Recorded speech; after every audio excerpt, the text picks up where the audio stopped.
छोर दूसरा स्थान पर है, और उस लकीर पर चलते चलते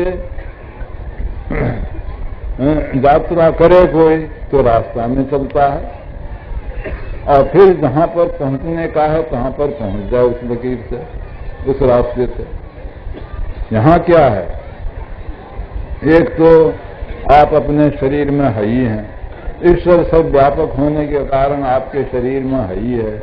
आप अगर चलेंगे ईश्वर की ओर तो आपको शरीर से बाहर जाने की जरूरत क्या है। जो वस्तु आपके घर में है उस वस्तु आप अपने घर में सहज में पा सकते हैं। आपको तो अंतर अपने शरीर के अंदर अंदर चलना है, बाहर तो कुछ लेना नहीं है। एक तो यह बात। दूसरी यह बात कि मार्ग पर चलने वाला कहाँ है, क्या प्राप्तव्य है। मार्ग पर चलने वाला जीव आत्मा है, और प्राप्तव्य है क्या, ये महाप्रभु परमात्मा, वही प्राप्तव्य है। तो इस शरीर में मार्ग कहाँ से शुरू होगा, जहां जो बैठा होता है वहीं से मार्ग शुरू होता है। हम सब यहाँ जहाँ बैठे हैं, अगर उठेंगे, ये भले कहेंगे कि पंडाल के अंदर से आए हैं, लेकिन जहां जो बैठे हैं वो चलेंगे तो वहीं बैठने का स्थान से ही चलेंगे। कोई आगे बैठे हैं, कोई पीछे बैठे हैं, तो वहीं स्थान, लेकिन पंडाल एक पंडाल है, पंडाल के अंदर से आते हैं, ये कहना पड़ेगा। और जहां बैठे हैं वहीं से रास्ता शुरू है। इस शरीर के अंदर ये जीव आत्मा का कहाँ बैठक है। तो 3 अवस्थाओं में यह चेतन आत्मा एक स्थान से दूसरे स्थान पर जाती आती रहती है, और उसी के कारण से, उसी जाने आने के कारण से चेतन आत्मा को अलग अलग अवस्था प्राप्त होती है। अलग अलग अवस्था प्राप्त होने के कारण अलग अलग ज्ञान होता है। जैसे भी आप जगे हुए हैं, इस शरीर के अंदर कोई एक खास स्थान है जहां आप रहते हैं, तो जगने की अवस्था में रहते हैं। यहाँ उस स्थान में रहने से आप अवश्य ही जगने के स्थान पर रहेंगे, और स्वप्न में उस स्थान पर नहीं रहते हैं, दूसरे स्थान पर जाते हैं तो स्वप्न अवस्था में हो जाते हैं। तब स्वप्न का जैसा ज्ञान होता है उसको आपको मालूम है, और गहरी नींद में फिर तीसरे स्थान पर आप हो जाते हैं। जब गहरी नींद या सुषुप्ति अवस्था आती है, तब जो ज्ञान होता है निपट अंधकार, कुछ भी ख्याल नहीं, अपने कहीं का भी होश नहीं, वह ज्ञान होता है। तो 3 अवस्थाओं में इस तरह से आना जाना होता है। 3 स्थान है।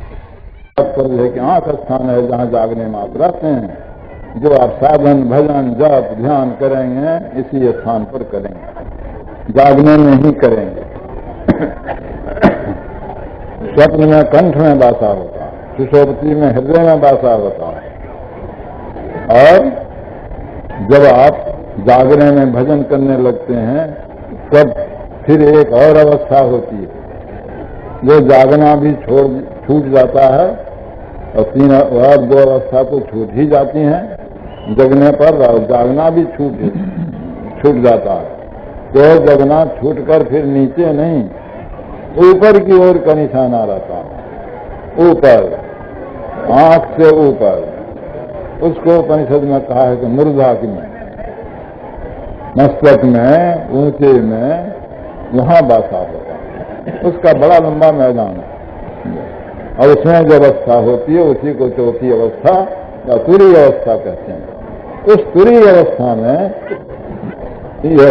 जो कोई तुरीय अवस्था में जाता है तो स्थूल आवरण से पार हो जाता है, और उसी के अंदर गुजरते गुजरते सूक्ष्म कारण महाकारण सब पार होकर केवल चेतन अवस्था में आता है। यह अंतर का मार्ग है, और यह मार्ग ईश्वर तक लगा हुआ है। कहाँ जाने का रास्ता, ईश्वर तक जाने का रास्ता। किसके लिए रास्ता, जीवात्मा के लिए रास्ता। कहाँ से उस रास्ता का आरंभ, आंख के स्थान से उस रास्ते का आरंभ। कोई कहे कि हम आंख के स्थान में नहीं रहते, हम पसरे में रहते हैं, ये बेचारा नहीं जानता। हम नाक में रहते हैं, हम कंठ में रहते हैं, ये जागने की अवस्था में गलती है, वो नहीं जानता। अपने सोच के देखें ना वो कहाँ रहता है। अरे ये तो मानना ही पड़ता है कि अपने शरीर के अंदर में रहते हैं। तो कहाँ रहते हो? तो शरीर के अंदर में देखो। शरीर के अंदर में देखने के लिए क्या किया जाए? बाहर देखना छोड़ दो, बाहर के सब ख्यालों को छोड़कर बाहर देखना छोड़ दो, तो आंख बंद कर लो। आंख बंद करके पूछो कि मैं कहाँ हूं, जवाब अपने ही आ पाएगा कि मैं अंधकार में हूं। इससे बेसी बात कोई कहे, इससे उल्टी बात कोई कहे, मानने योग्य नहीं होगा। और वो अंधकार कहाँ है? तो हमारी दृष्टि जहां है। आंख बंद करने से दृष्टि कहाँ है? तो पलक के अंदर, आंख ही के अंदर में है। वहां अंधकार मालूम हो रहा है। उस अंधकार में बैठा है तो आंख में बैठा है। इस तन में मन कहाँ बसत है? कबीर साहब ने, इस तन में मन कहाँ बसत है? निकस जाए कही था, गुरुगम है तो समझ ले, ना कर गुरु और नैनो माही मन बसे, निकस जाए न उठाओ, सदगुरु ज्ञान बताइया सब संतन से मो। यहां से रास्ता शुरू होता है। ईश्वर के पास जाने के लिए यहीं से रास्ता पर चढ़ना होगा। जो इस रास्ते पर चढ़ेगा, इसका पहला छोर पकड़ेगा, न वो जागने में रहेगा, न सपनाने में रहेगा, न गहरी नींद में रहेगा।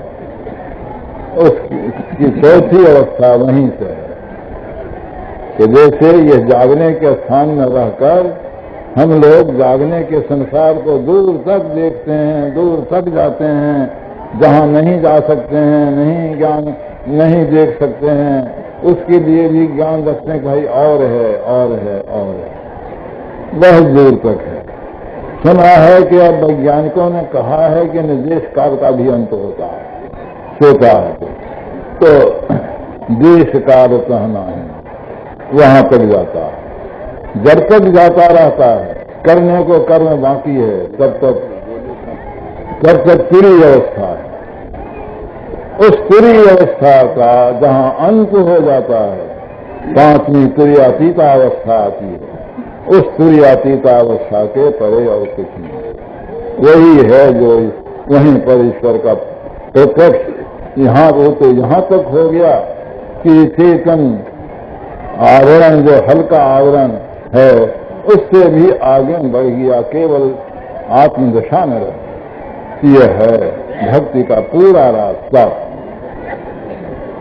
और इस रास्ते को चला करके समझने पर तो तीन ही बात, अंधकार, प्रकाश और शब्द। शब्द आरंभ में है, ईश्वर से लगा हुआ है, और उस शब्द को परख जाता है, जबकि अंतर में दूर तक पहुंचता है तो उस शब्द को परख जाता है। उस शब्द को परखा कि काम खत्म हो गया, पारस से लोहा छू गया, लोहा छू गया पारस को, और लोहा लोहा नहीं। परसत ही कंचन भया, छूटा बंधन हो। आज नाम पारस है, मन है नय लागो, परसत ही कंचन भया, छूटा बंधन हो। यही बड़ाई शब्द की जैसे चुंबक भाव, बिना शब्द नहीं उबरे केता करे उतार। यही शब्द साधन को नाम भजन भी कहते हैं। वर्णात्मक नाम भजन होता है दिव्या के द्वारा, मन के द्वारा। और ध्यानात्मक भजन के लिए मन को पहले उसमें लगता है, लेकिन जिव्या का कोई काम नहीं। दिन मुख के जप करो नहीं, जीभ डोलाओ, मन का काम तो होता है, लेकिन वर्णात्मक का जो जप होता है, मानस जप, इससे परे वह लक्ष्मीनाथ गोसाई जी महाराज ने कहा है, लक्ष्मीनाथ परमहंस, अनहद अपने साथ है, अजपाया का नाम अमल करो अपनाए के, अमर नाम घर ठाम। यह असली अजपा जप होता है। जाप अजपा हो, सहज धुन परख गुरुगम धारी। इस तरह से यह अंतर्मार्ग सबके लिए एक है। न इसमें कोई मजहब का रोक टोक, न इसमें कोई कुल जाति वर्ण आदि का रोक टोक, धनी निर्धन और निर्धन होने का न रोक टोक, अविद्वान और अविद्वान होने का भी न कोई